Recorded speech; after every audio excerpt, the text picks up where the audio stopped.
Please join me now in the unison chalice lighting words you'll find in your program as Jennifer lights our chalice. At times our own light goes out and is rekindled by a spark from another person. Each of us has cause to think with deep gratitude of those who light our flame for us.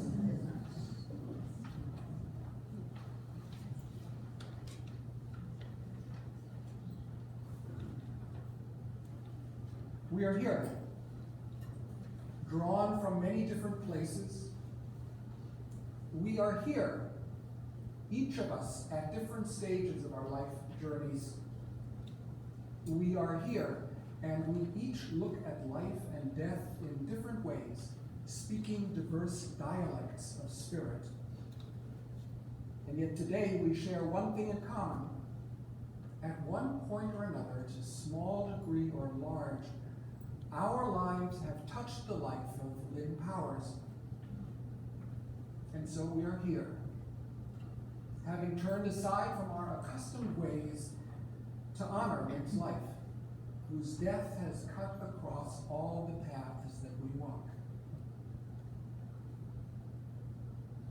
We come together to confront one of the great facts of this life, which is death. The death of one we've known always does several things. There's a sense of loss, for one we've known and loved is no longer with us. Death also reminds us of our own mortality. We too must die, and we do not know how or when. And then too, death is the ultimate mystery, a time at which we return to the elements of the universe from which life has risen. We never really know the full results of our lives, nor do we ever come to be absolutely certain with regard to the purpose of this life. And yet all of us as we live also build a place for ourselves in the future of humanity. We live on in everything we've ever done and said, in every cause we've championed, in every work of creativity and kindness. Whenever death cuts across life, we are left with a certain incompleteness. We know that much is left unfinished, unfulfilled, unsaid. There are other things we wish to share and now cannot. But what has been must suffice. We are thankful that we could know and partake in the journey of Lynne's life, for it has enriched us all.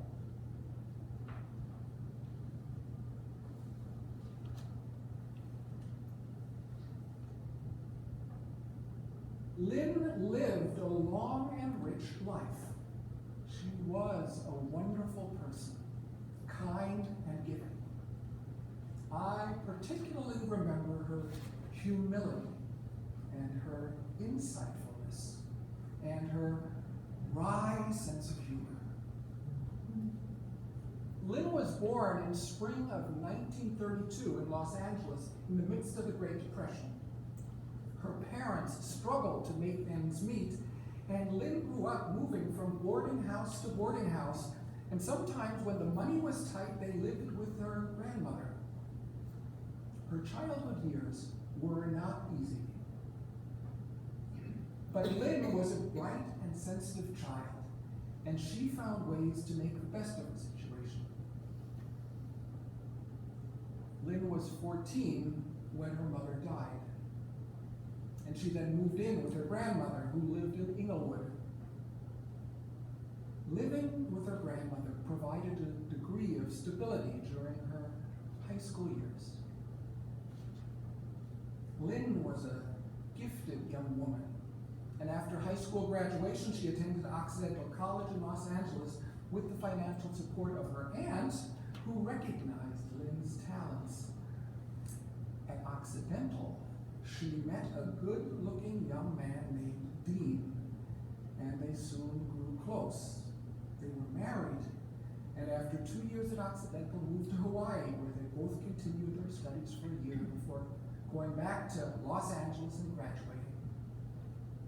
After graduation, in the mid-1950s, Dean was posted at the naval base in China Lake, in the western region of the Mojave Desert, which is where they moved. Soon their first daughter, Jennifer, was born. Sadly, the marriage didn't last. Not long after moving to China Lake, they divorced. And as a single mom, Lynne supported herself and her daughter teaching in the nearby small city of Ridgecrest. And then in China Lake, Lynne met and then married Julian, her second husband, who worked for the Department of Defense.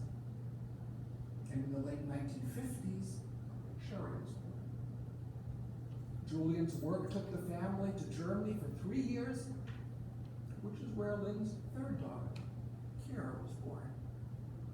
He moved back to China Lake in the early 60s and adopted Lynne's only son, Eric. Throughout the 1960s, Lynne was in her 30s. Her energies were focused on raising her 4 children, but her interests also extended to several community groups she supported and activities she enjoyed, from school board and Girl Scouts to folk dancing, and also the Unitarian Church in China Lake. Lynne made the most of living there, but she missed the rich cultural offerings and intellectual stimulation she'd known in Los Angeles and the natural beauty of the California coast. In 1972, when Lynne was 40 years old, she initiated a family move back to the coast, to La Jolla in San Diego. Her children were all in school, and Lynne was now able to return to academia. She enrolled in law school, taking classes when she could, often at night. She graduated and passed the California bar in the late 70s. It was around this time that the tensions that had long existed in her marriage to Julian led to a divorce. And Lynne was, once again, a single mother. Throughout those years she lived in San Diego, Lynne was able to pursue many of her interests, from the folk dancing and opera to sailing, as well as volunteering in several community groups and the Unitarian Church there. She put her legal training to good use, supporting worthy causes and trying her hand in different areas of the law before settling into work in a bank trust department for several years. And then after her retirement, Lynne moved up here to the San Francisco Bay Area in 1996 to be closer to her daughter Kira, lending a grandmotherly hand to the family. Around 2004, Lynne moved to Monterey, again to be close to her grandchildren. And here, Lynne's love of the ocean drew her to the Monterey Bay Aquarium, where she served as volunteer for many years. And she joined this church and was active in many capacities, especially as treasurer for a long time. That's when many of us here came to know and love Lynne and appreciate her quiet kindness and generosity, her wit and her wisdom.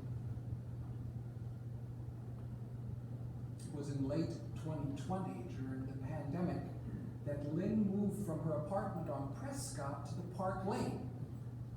She had a few good years there. But as her health declined and her needs changed, she moved to Casa Carmel early last year, and then to Vista Harbor Ranch, assisted living and memory care in Salinas. Even as Lynne's memory declined these past years, she remained very much herself. In early May, just a few days before her 92nd birthday, after a long and rich life, she passed away peacefully. Please join me now in the responsive reading you'll find in the program. We'll remember you.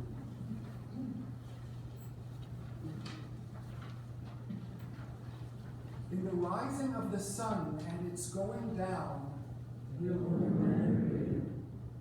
In the blowing of the wind and in the chill of winter, we'll remember you. In the opening of the buds and in the rebirth of spring, we'll remember you. In the blueness of the sky and in the beauty of the summer, we'll remember you. In the rustling of the leaves and the beauty of the autumn, we'll remember you. In the beginning of the year and when it ends, we'll remember you. When we are weary and in need of strength, we'll remember you. When we are lost and sick at heart, we'll remember you. When we have joy we long to share, we'll remember you. So long as we live, you will live, for you will always be a part of us. We'll remember you.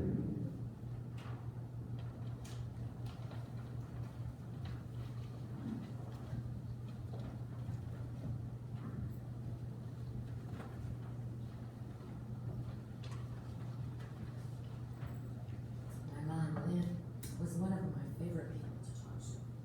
I could count on her for wit and taking the other side of any argument and polemic. She used to say at the family dinner table that we were a bunch of sea lawyers. This was before law school. Her quick mind and her broad knowledge made her near invincible in debate, but she wasn't arrogant or combative. She just loved to discuss all kinds of things. And whether it was with her opera group or Mensa or just the family dinner table, she enjoyed giving and receiving knowledge. She was an easy person to talk to. She had lived through so much, traveled so much, and studied so much, that she had some kind of common experience with almost everyone. Her interests were varied and kept growing. A hard woman to pigeonhole, really. A short list would run from motorcycle road trips to the law to child rearing best practices. One might guess that a person who read as much as she did might not be an expert, but she was. She was active and engaged with the world at large all her life. Her environmental activist side was not just admirable, it was handy. You just called her to find out if the fish you wanted for dinner was okay to have. Her law side was impressive. She passed a California bar first try. And again, you had only to ask, and information or properly lawyer-like letters were yours. Perhaps you wondered about the rise of folk music in the 60s, or music development in general. Lynne was there, knew all about it. Don't even think about challenging her on the great musicals. She ushered at productions of them, all of them, when she was in high school in Los Angeles. She was a good teacher. With clarity and compassion, she conveyed the importance of social justice, tolerance, and respect for all. An example of her core beliefs was shown, not just said, when she was on the road from New York to Los Angeles in the 60s and refused to drive through certain southern states because of their brutal repression of civil rights. Her pro bono work for the ACLU and the Mexican American Legal Aid Society, like her school board service, exemplified her idea of engaged citizenship and the best way to work for the common good. More than that, Lynne was fun and funny, bright and charming, excellent company. She loved to dance, to sing, and she shared all her wonderful self with the family she loved, and those lucky enough to know her.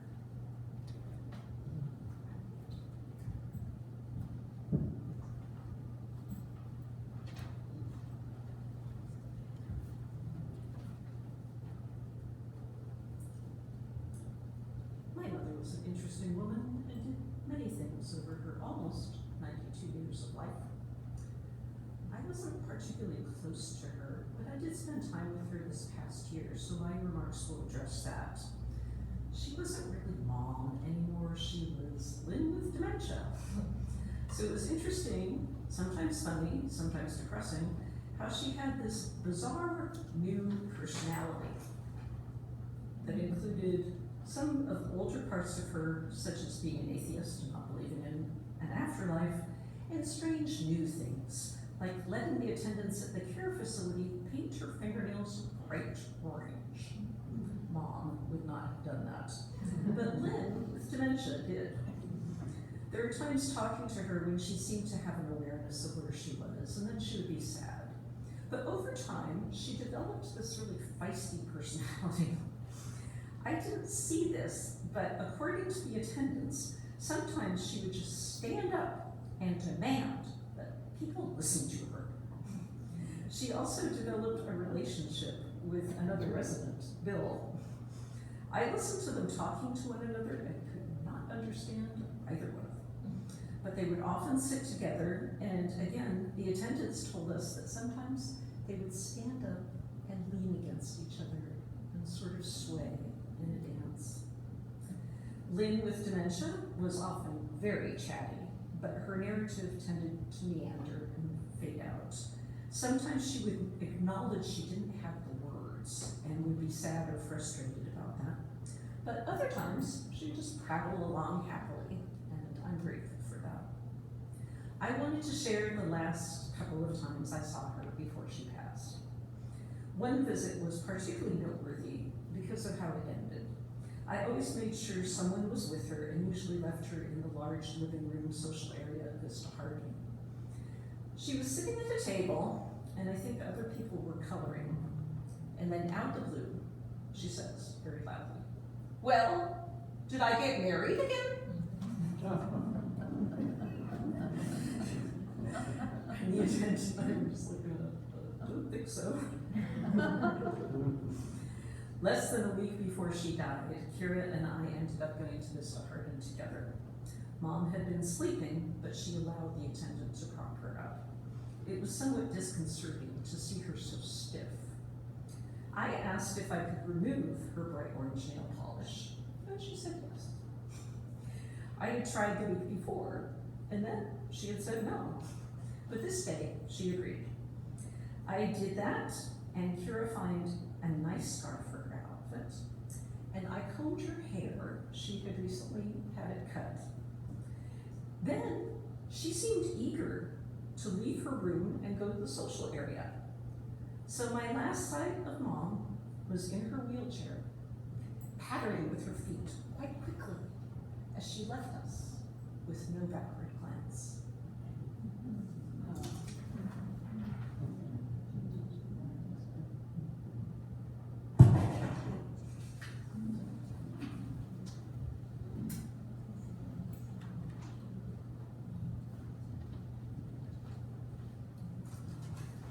I will be reading remarks that my mother, Kira, wrote. Mom loved the sea. Maybe it was the constancy of change with its patterns of low and high tides, its waves, or maybe the far-stretching horizons to exciting new worlds and far-off destinations, or the freedom she felt sailing with the wind in her hair.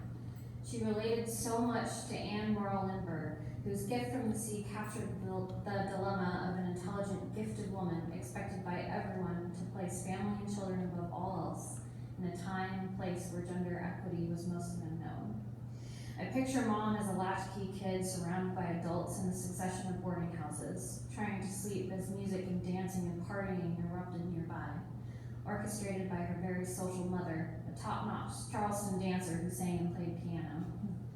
Maybe those early experiences birthed the lifelong love of music and dancing for Mom, finding expression in folk dancing, opera attendance, and an eclectic musical taste, loves that she shared with her children whenever possible. I remain grateful to Mom for introducing me to folk dancing and the community of folk dancers she found here in Monterey. Mom modeled for us the practice of starting over, of making change in your life, of not giving up. It was eye-opening for me as a 10-year-old to see my 40-year-old mother become a law school student. Bravo, Mom.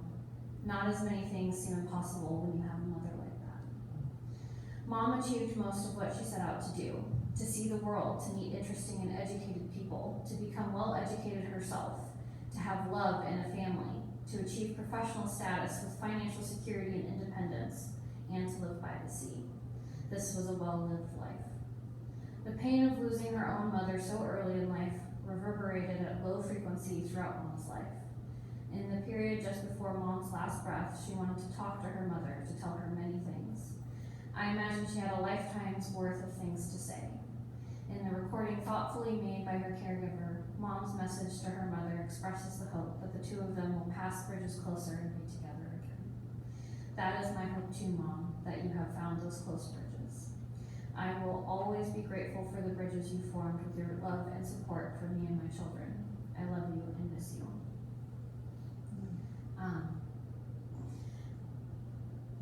I was very fortunate to have had a very close relationship with my grandmother, and when she initially received the Alzheimer's diagnosis, I knew what that meant in a way I'm not sure most of my family knew what that meant, because I have a degree in social work, and part of that was learning about the ways that dementia affects the mind and the body.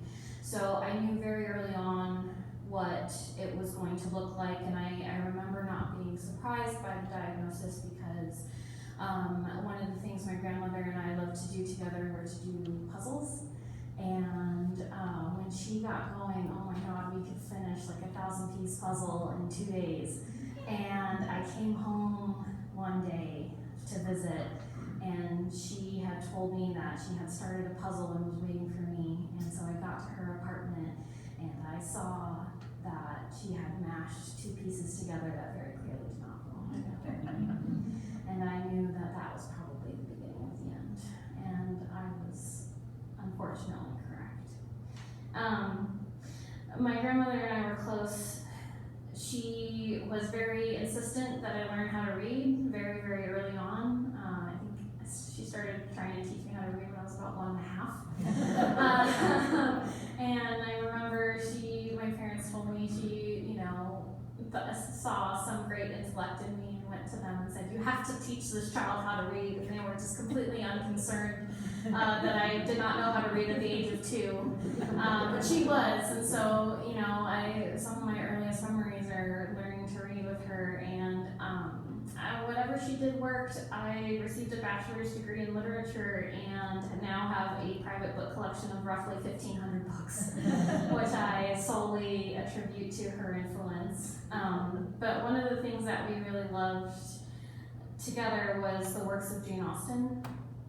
And when she passed, it had me thinking a lot about how she took me to the movie theaters in 2005 when I was 14, and we saw the newest Pride and Prejudice adaptation with Keira Knightley and Matthew McFadden.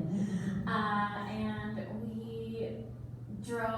she drove me back home, and my mom asked how it was, and my mom told me later that she knew it was a good movie because both of our faces just lit up in exactly the same way. And I've been thinking about that a lot, and I've also been thinking about the words that Jane Austen's brother James wrote on Jane Austen's grave when she died, that their grief is in proportion to their affection, and they knew their loss to be irreparable, and that is very much how I feel. My grandmother was a force of nature. She was very smart, and she had the capacity to be very kind and very loving. But she also had the capacity to be very sharp. She met my best friend, Danny, a few years ago, and Danny and I met because we were roommates in college, and I was explaining this to her, why there was this stranger at Thanksgiving, and she took one look at him, turned back to me, and said, he doesn't look strong enough to have survived living with you. And I laughed so hard, I cried, and Danny's testament, he was also in stitches. So when I remember my grandmother, I'm going to remember my love of reading. I'm gonna remember the ocean. I'm gonna remember the trip that we took to Greece to see my cousin that I was able to go with my Aunt Jenny and her daughters on. I'm going to remember the opera. I'm going to remember the first time I ever saw the Nutcracker with her. I'm going to remember her sharp tongue and her ability to always make me laugh no matter what. And I'm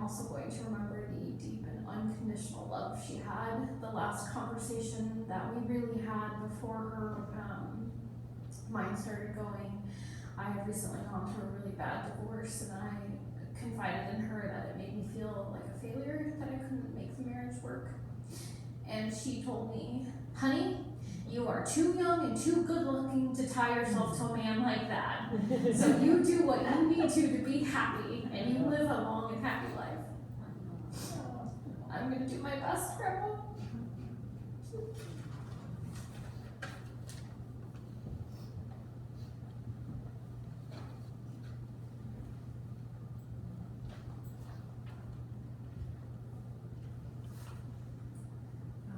I'm reading from Gift from the Sea by Anne Murrow Lindbergh. The beach is not the place to work, to read, write, or think.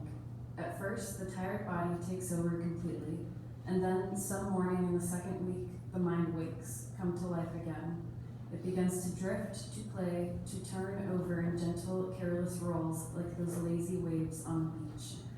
One never knows what chance treasures these easy, unconscious rollers may toss up on the smooth white sand of the conscious mind, what perfectly rounded stone, what rare shell from the ocean floor. But it must not be sought for, or, heaven forbid, dug for. No, no dredging of the sea bottom here. That would defeat one's purpose. The sea does not reward those who are too anxious, too greedy, or too impatient. To dig for treasures shows not only impatience and greed, but lack of faith. Patience, patience, patience is what the sea teaches. Patience and faith. One should lie empty, open, choiceless as a beach, waiting for a gift from the sea.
Moons and Junes and Ferris wheels.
We've taken time today to remember Lynne through spoken word and music.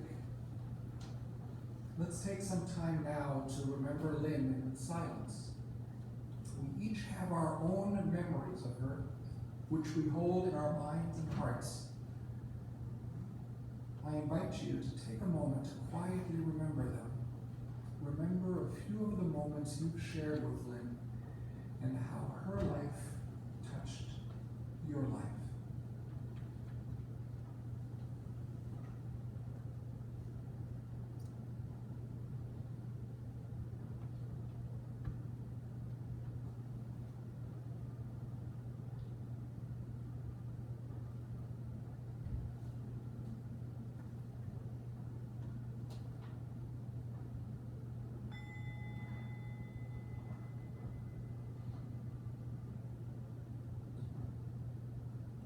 And now I'd like to invite any of you so moved to come forward to the microphone here and briefly share with us a memory of Lynne, if you like.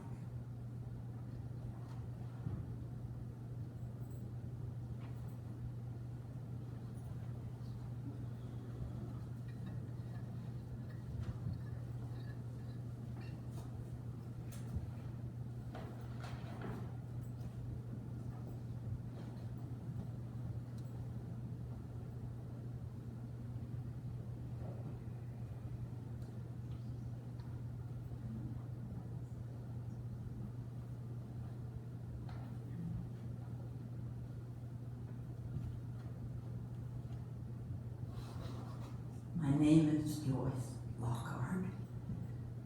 I'm a sister-in-law of Lynne.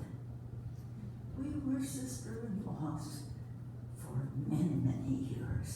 I can't even remember exactly when it started, but Lynne married my brother, whose first name was Kenny, later changed it to Julia, and that was sometime in the, I don't know when. 1957. 57. All right. I was married in 1951. We saw each other just occasionally because we never lived close together. But we did share an adventure together. And so I think the best thing I can do is tell you about this adventure, tell you a story. Well,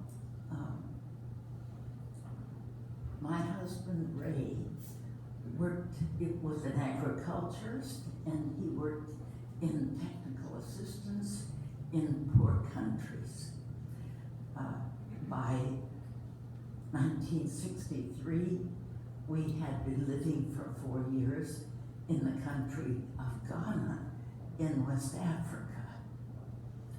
We had 3 small children, and we'd been there long enough so that we decided we would really like to spend Christmas and New Year's of 1963 in a more moderate climate, because Ghana was very hot, very humid, really, really tropical.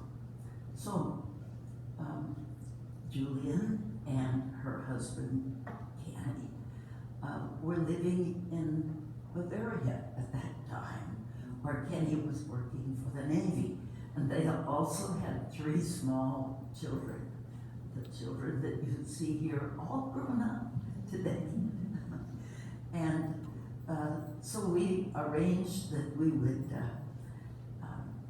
enjoy some Mediterranean climate by going to the Costa Brava, which is the northeast Mediterranean coast of Spain. Ray and I put our kids on the plane. We flew to Barcelona, and as we were landing, we realized that it was snowing. Hey, that's not not the way Barcelona is supposed to be. It turned out in the end to be the biggest snow that Barcelona had for 75 years. Okay, anyway, we got off the plane, we got the car that we rented, and we drove to the villa on the coast that we had rented for the two families to enjoy over Christmas and New Year's. We got there in the evening, we carried some food, we had dinner with our coats and hats on because the villa had absolutely no heating mechanism. It had a white tile floor and white tiles up this high on every wall in the house. It was stone cold. We spent a rather miserable night. The next morning, told the landlady that we just couldn't stay there any longer. And then we headed north, looking for a place that was heated, where the two families could spend Christmas and New Year's. We found a motel in a small village, contacted Lynne and Kenny, told them where to find us, and eventually they arrived, and we all got settled in to two simple units in a simple hotel in a small village. It was still snowing. Didn't stop. 6 inches, 8 inches, 10 inches. Well, we were okay because there was a little grocery store that satisfied our modest needs. And there was also a nice little wine shop down the street. And all you had to do was take your empty bottles and you could get them filled up with red or white for 18 cents a liter. And if you wanted to have rosé, you got half and half. Anyway, time went by. And then we discovered that there was no more bread to be bought in town because the bread came in on the train and the train had to stop running because the snow now was approaching a couple feet deep. I mean, this was serious. Now that was fine until we began to run out of propane. Each of the two units had 2 propane tanks. One was for cooking in the kitchen and the other one was to keep us warm in the living room. We began eating and living together, except for nighttime. And that was 6 small children between the ages of 2 and 6 and 4 adults in one room. So anyway, when the second tank of propane ran low, we talked seriously about perhaps moving to a hotel so that we could be warmer and be secure. And then thunder, lightning struck, and Jenny came down with the measles. Well, you can't move to a hotel with a child that has an infectious disease, especially measles, which is one of the most infectious diseases in the world. We don't know any other disease where you can have a room full of people just like this, and if they were children, and there's just one child with measles, they don't have to go close to each other. They don't have to shake hands or play. They just have to be in the same room, and all the susceptible kids will get the measles because it's transmitted through the air. So we knew all the kids were going to get measles eventually. We called the local doctor.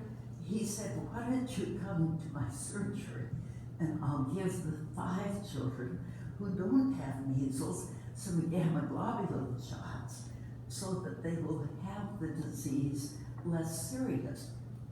So Ray and Kenny together got the 5 kids into Kenny's VW van, drove to the doctor's office. the doctor said, well, my surgery's absolutely cold. I'll come out and give it to them in the van. And he did that. And he had only one needle. My daughter, Diane, who at that time was 5, remembers only one thing about this episode. She remembers the doctor sterilized his needle between children by lighting a match and running the needle through the flame. So anyway, by this time, Christmas had passed and New Year's had passed, and thank goodness Jenny was beginning to feel better. She was no longer stuck in the dark room, and she could hear the kids playing out in the snow, and I think she had a very hard time being sick in those circumstances. But anyway, when Jenny got well enough to travel, Lynne and Kenny put their kids in the VW bus and went quickly over the Pyrenees back to Bavaria, to the place where they were living. On the other hand, Ray and I took our 3 children and we drove back to Barcelona and flew to the Canary Islands, which are just above the northwest shoulder of Africa. Well, we found a lovely little motel to stay at. It was beautiful. It was all rosy-colored tile with honeysuckle growing all over it. It was just perfect. The only trouble was it had bed bugs.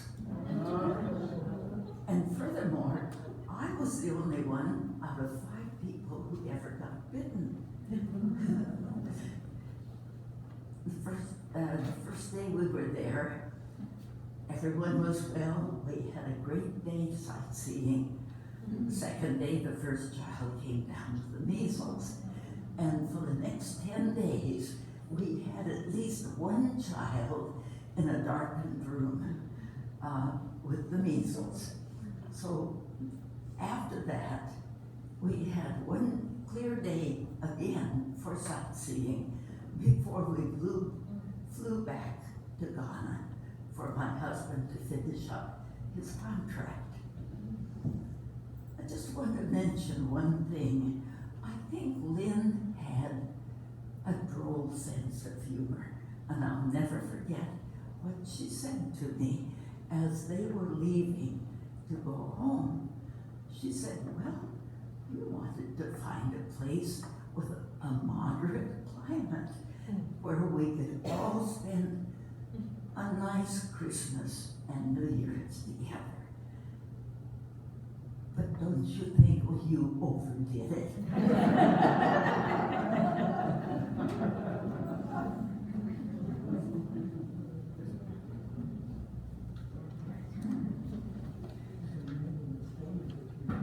Hello, my name is Charlie, and Lynne was my grandmother. As the youngest child of Curate Robert by 7 to 10 years, many of my memories were when I was quite young. And I think luckily, by the time I came around, my grandmother had developed an amazing sense of patience and understanding with me. In particular, that I don't know would have gone the same if I had come around earlier. I was a very eccentric child, to say the least. And, you know, my grandmother just took me as I came and did not fret about changing me too much, which is really good. And I have a couple of stories to share that I was just been thinking about that really, you know, bring me quite a bit of joy. I'll start with the first one was when I was the youngest, when I was about 4. My grandmother spent a lot of time with me, which I'm very grateful to her for. And she would take me to this child's gymnastics class, where she would take me every day, and every day I would refuse to participate with the class. I didn't refuse to exercise. No, I was exercising in the corner. And she would take me in every day, and she would talk to my parents about he's not really participating or making friends, but he is having a good time, so don't worry about it. They didn't worry. I continued. Later, when I was 9, it was about she was nearing older age, which meant that she was losing her traveling capabilities. And she had taken both of my sisters on trips abroad as a gift to them. And they got to do it a little bit later in life. I think Sophia was 14 and Antonia was 12. And they'd gone to London and Ireland. And she said to me, I'm done traveling internationally. So look through this pamphlet of grandchild, grandparent trips. And which was when I said, oh look, Hawaii. Hawaii's on there. And she's like, well, it is in the country. You got me there. Of course, you chose the farthest thing away that is over an ocean, but you know what? Fine, we'll go. So we went to Hawaii, where she continued to show a great amount of patience for me that I did not reciprocate. My favorite story is we went. So it was this big tour, with all these grandchildren and grandparents, where I was actually the youngest because the cutoff was 10 and I was 9, but we begged and they let me in. And there was a luau, and at the luau they were bringing out a conch shell, and they were inviting any of the kids to come up and try it. And I started to get up, I started to raise my hand. My grandmother looked at me and said, "Put that down, put that down." And I looked at her. What are you gonna do, Grandma? And I walked up, and she's just head in her hands, so embarrassed. And they get up, they give me the conch shell, and I try it, I blow it, it doesn't really work, and they're like, okay, give it back. I take a big breath and I produce the loudest conch shell noise out of any of the youth. And my grandma's face, her eyes widen, her jaw drops, and I come back and sit down. And they keep me up there for a minute because they chose the best ones to do a traditional call to every direction. And I come back and she says to me, "Charlie, I am so sorry. I will never doubt you again." Of course, she had no idea that I would go on to become a very talented trumpet player in my youth. And part of the reason was that I felt so compelled to follow wind instruments was that day in Hawaii with her. And of course, my Aunt Sherry then would proceed to give me a vuvuzela from South Africa, and that my mom was like, "What are you thinking?" And she said, "Don't worry, you won't be able to play it till he's older." Within one day, of course. Out the house. But no, my grandmother luckily was a really big supporter of me, and I'm really thankful to her. Especially for her love of Cosmo, who is now my husband. I'm really grateful that she was able to meet him. And she had a few comments about him, that she loved his hair, and that she loved that he was a very active member of his UU church growing up. So that won a few points. And one last thing that I remember her saying was she's very accepting of me. And when my mother told her about my identity, she said, "Well, over the phone, I expected something like this, so everything's okay, but just don't tell me he's gluten-free." So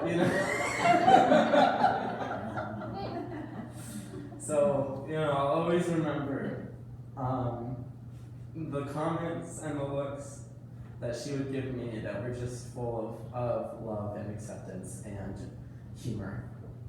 So, thank you.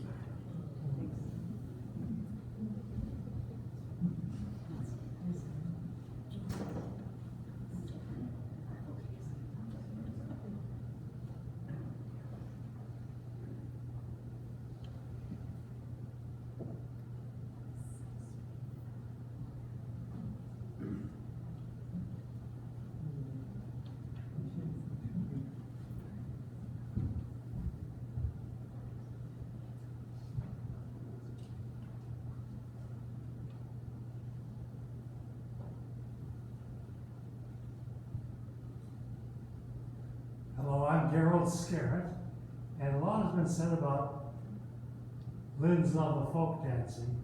And when she came here, well, she's already been friends with my wife back from China Lake.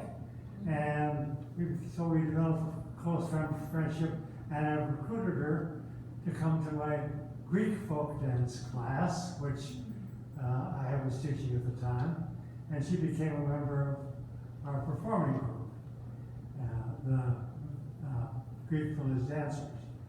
And but she also was very active in the international dancing and even Israeli dancing, and so it was very important to her. My wife would have liked to speak, but she's has severe back problems. She can't make it up here.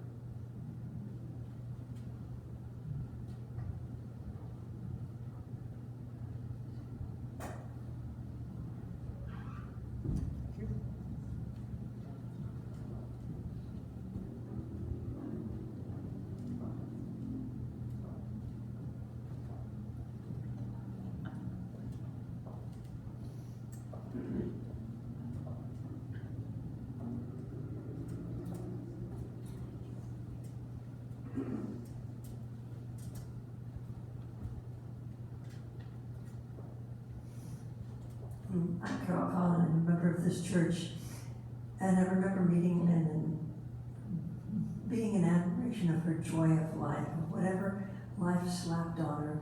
She just went along with it. She used to like to travel back east. She had some of you living back in Chicago, and she would get on the Airbus to get to the plane, I think in San Jose. And so if I would fly to a convention, she'd take me to the Airbus, and if she would go to something, I would take her to the Airbus. And she lived across the street from the school where I used to teach. The thing I remembered about her the most was her joy of life and her excitement of what was happening next, no matter what was happening next, and her ability to go with what was happening, and her very wonderful wry and crisp sense of humor. She had a brilliant mathematical mind. Me, if I added one and one, I would come up with anything except 74. I'm doing extremely well, but she was such a joyous participant of this church, of this place, of this congregation. And there's a lot of people remember her. There's a fellow named James Boss who was sexton here for a while. And he said, please, if you get up there and speak, say how much I remembered her and how much her joyfulness meant to my heart. And I think a lot of us would feel that.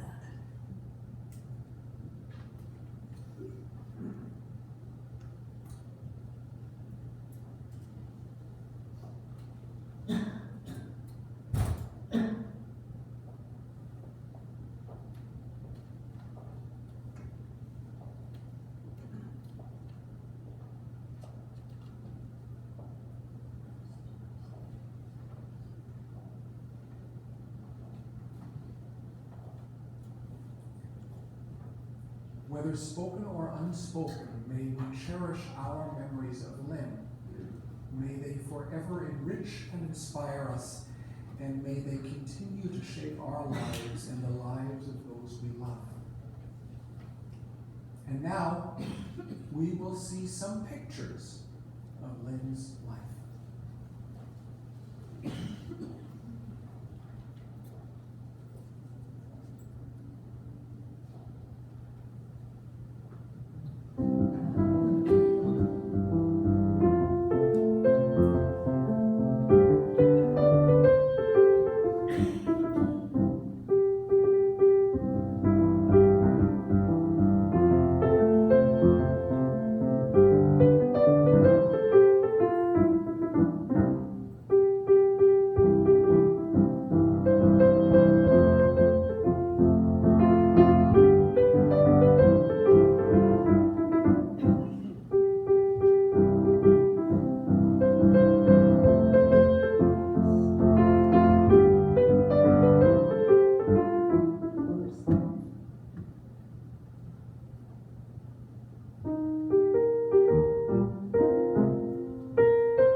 please join me now in the spirit of prayer and meditation. Eternal Spirit, God of life and love, may your Spirit be with us in this time of sorrow. We earnestly wish that what has happened had not been so, but we know that what is cannot be changed. So we pray rather for insight and vision, by which we may see the death of this woman and our own grief in a larger perspective of hope and ongoing life. We know that sorrow comes in every life, but it's hard when it comes to us. May the healing powers of time and love come now to us and soothe our anguish. And may the spirit of hope and joy be renewed in our minds and hearts. Amen.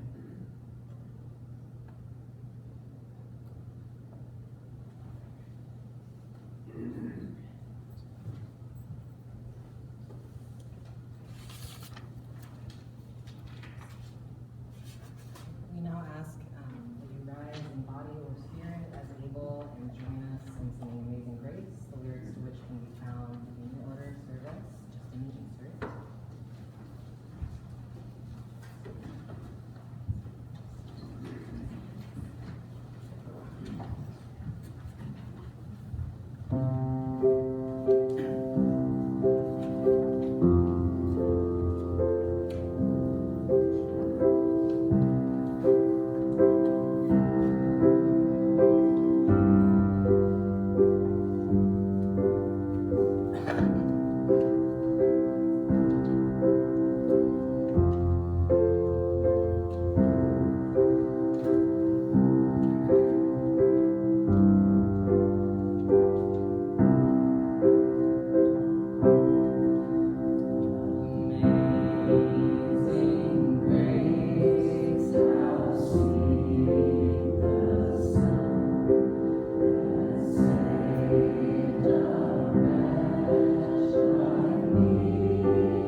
And now we extinguish this flame, but not the loving memories of Lynne we hold in our hearts.